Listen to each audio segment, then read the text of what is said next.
Assolutamente sì, Made in Italy, ma soprattutto per rimarcare la grande mobilitazione che è in grado di mettere in campo Coldiretti. L'esplosione dei costi di produzione provocata dalle tensioni internazionali e dall'impennata dei prezzi energetici sta mettendo a rischio la competitività delle imprese agricole italiane e la tenuta delle produzioni agroalimentari di qualità. E quanto afferma Coldiretti Friuli Venezia Giulia in occasione dell'incontro a Udine Esposizioni, che ha riunito 2000 soci agricoltori provenienti da tutta la regione nell'ambito della mobilitazione permanente che negli ultimi mesi ha coinvolto oltre 100.000 soci agricoltori in tutta Italia. Queste mobilitazioni aiutano veramente noi nelle nostre battaglie quotidiane, soprattutto per quanto riguarda la tutela del Made in Italy. Non a caso l'ultima manifestazione grande che è stata fatta come nazionale è stata fatta sul Brennero proprio per chiedere la modifica del codice doganale, che sarebbe un tassello importantissimo per dare ulteriore garanzia di tutela per i nostri prodotti primari,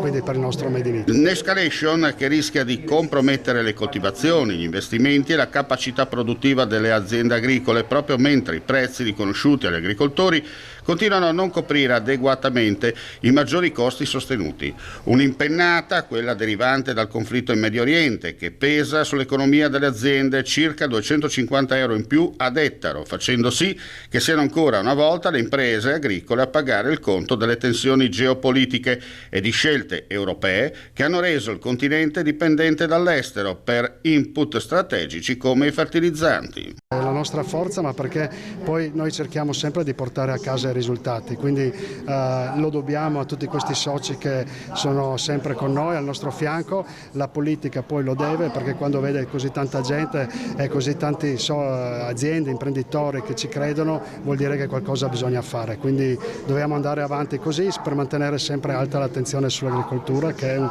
settore primario ma soprattutto un settore fondamentale per tutta la nostra economia.